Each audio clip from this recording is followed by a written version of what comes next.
Hi అండి, నమస్తే. Welcome to my channel. ఈరోజైతే నేను ఫ్రాన్స్ కర్రీ ప్రిపేర్ చేస్తున్నాను.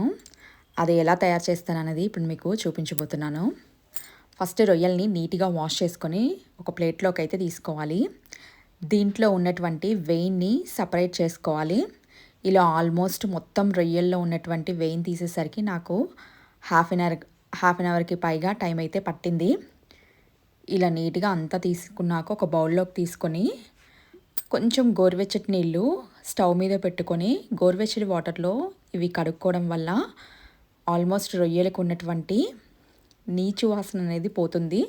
ఒక లెమన్ కూడా పిండి నీట్గా వాష్ చేసుకుంటే శుభ్రంగా ఉంటాయి, స్మెల్ అనేది రాదు. ఇలా లైట్ గోరువెచ్చని వాటర్లో వాష్ చేయడం వల్ల మురికి అనేది కూడా తొందరగా పోతుంది.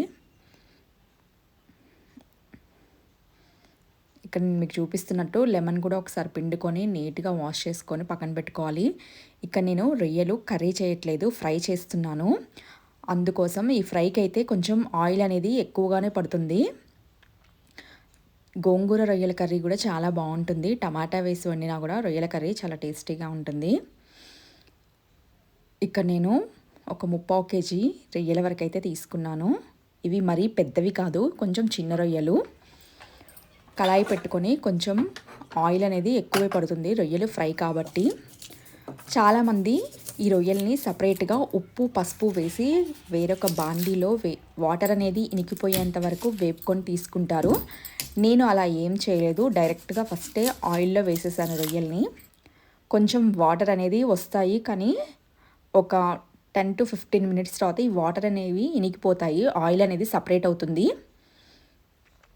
2 మీడియం సైజ్ ఆనియన్స్ కూడా తీసుకొని కట్ చేసుకున్నాను. డైరెక్ట్గా రొయ్యలు అనేది వేసేసాను. ఒకసారి కలుపుకోవాలి. కలిపి ఇలా పక్కన పెట్టుకొని కొంచెం మంట హైలో పెట్టుకుంటే రొయ్యల్లో ఉన్న వాటర్ అనేది బయటికి వచ్చేస్తాయి. 2 ఆనియన్స్ను 2 గ్రీన్ చిల్లీ అయితే కట్ చేసుకున్నాను. మీకు కొంచెం రొయ్యలు కర్రీలా కావాలి అనుకుంటే 2 టమాటాస్ కూడా యాడ్ చేసుకోవచ్చు.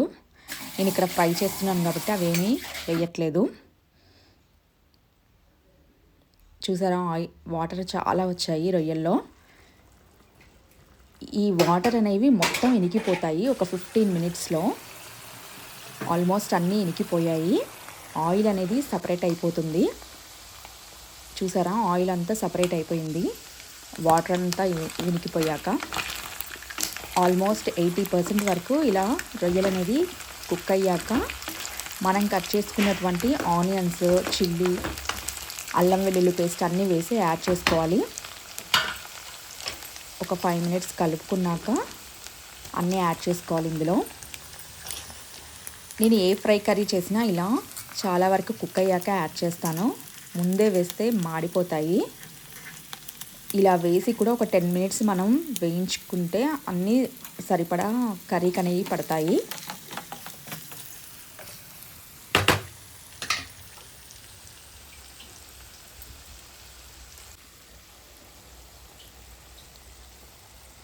కొంచెం కరివేపాకు కూడా యాడ్ చేశాను. నాన్ వెజ్ కర్రీలో కరివేపాకు అనేది యాడ్ చేస్తే కొంచెం ఫ్లేవర్ బాగుంటుంది. ఇందులోనే అల్లం వెల్లుల్లి పేస్ట్, పసుపు, కొంచెం సాల్ట్ కూడా వేసి అన్నీ వేసి ఒక 5 మినిట్స్ వరకే కలుపుకోవాలి. కారం అనేది మనం లాస్ట్లో వేసుకోవాలి. ఏ ఫ్రై కర్రీకైనా, కూరకైతే బిఫోర్ యూస్ చేసుకోవచ్చు. ఈ టైంలోనే ఎవరికన్నా గ్రేవీలాగా కావాలి అనుకుంటే 2 టమాటాస్ కూడా ఇందులో యాడ్ చేసుకోవచ్చు.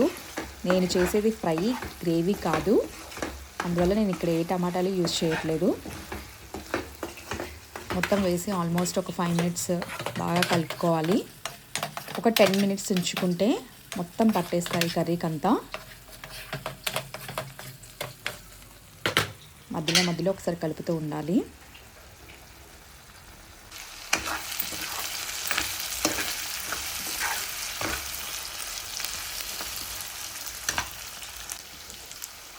ఇక్కడ నేను ఒక 2 టేబుల్ స్పూన్ దాకా కారం అనేది యాడ్ చేస్తున్నాను.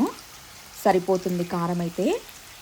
కొంచెం ఎక్కువగా తినే వాళ్ళైతే ఇంకొక 1/2 స్పూన్ వేసుకోండి. ఇందులోనే నేను మసాలా కూడా యాడ్ చేస్తున్నాను ఇప్పుడే. గరం మసాలా, ఇంకా ధనియాల పొడి అట్లాంటివి ఏం లేదు. ఒకటే గరం మసాలా వేస్తున్నాను. కొంచెం కొత్తిమీర కూడా వేసి కలుపుకోండి.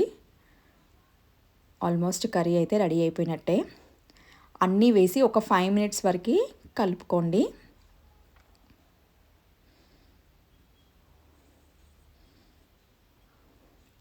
ఆయిల్ అనేది కొంచెం ఉంటుంది, ఫ్రై కర్రీ కాబట్టి కలుపుకోవడానికి బాగుంటుంది.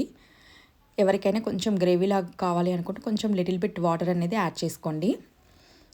కర్రీ ఆల్మోస్ట్ రెడీ అయిపోయింది, చూసారా?